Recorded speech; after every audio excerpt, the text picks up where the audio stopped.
সাহসেদি যেনেকে এই কথাবিলাক কৈ আছো তেনেকে যদি ধৰ্ম নিৰপেক্ষ নহয় যদি ৭১-৮১ চনৰ পৰা এইবিলাক কথা কৈ থাকিলেতেন যিবিলাক বাস্তৱ পজিটিভ ৰিজাল্ট হলেতেন ছোৱালীখিনিক যদি পঢ়াব যত্ন কৰিলেতেন ইভেন মুছলিম মানুহৰ মাজতো যদি মুছলিম ছোৱালীখিনিক পঢ়ুৱাৰ কাৰণে কোনবা চৰকাৰে প্ৰচেষ্টা ললেতেন এটো ঘটনা নহলেতেন চাইল্ড ম্যাৰেজৰ বিপক্ষে যদি কোনবা চৰকাৰে আগতেই কৰিলেতেন তেতলে ব্যৱস্থা নহলেতেন এতিয়া ৩ বছৰত মইতো এটা চমৎকাৰ কৰিব নোৱাৰো যদি ৪১ৰ জায়গাত ৫১ হয় তেতিয়ালে বুজিব যে কবাত আমি কিবা কৰিলো গতিকে এতিয়া মইতো আশা কৰো যে আমি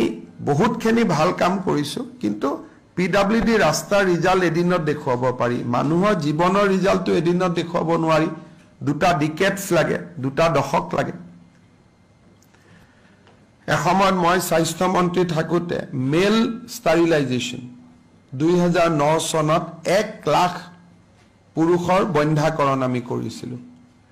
পিছত লাহে লাহে প্ৰগ্ৰামটো নোহোৱা হৈ গল গতিকে প্ৰচেষ্টাবিলাক কন্টিনিউয়াস চলাই থাকিলে বহুত সফল হ'ব পাৰি আৰু এনেকুৱাও নহয় যে সকলোৱে ৫টা ৬টা ৮টা সন্তান জন্ম দি ভাল পায় এনেকুৱাও নহয় তাত কিছুমান এনাবিলিং ফ্যাক্টৰ থাকে যাৰ কাৰণে সংখ্যাটো বাঢ়ি যায় এতিয়া এই মানুহখিনিক যদি আপুনি ভোট বুলি ভাবে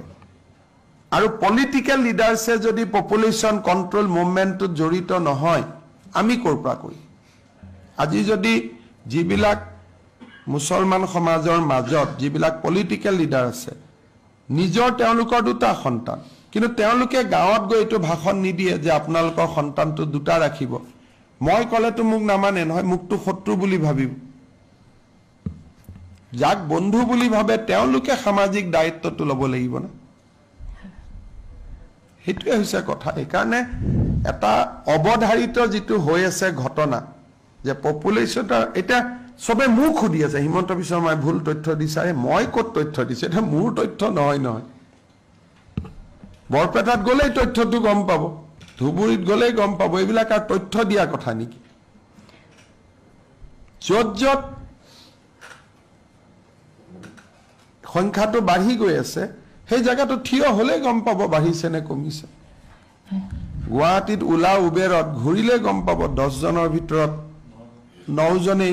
এটা বিশেষ ধৰ্মাৱলম্বী গতিকে এটো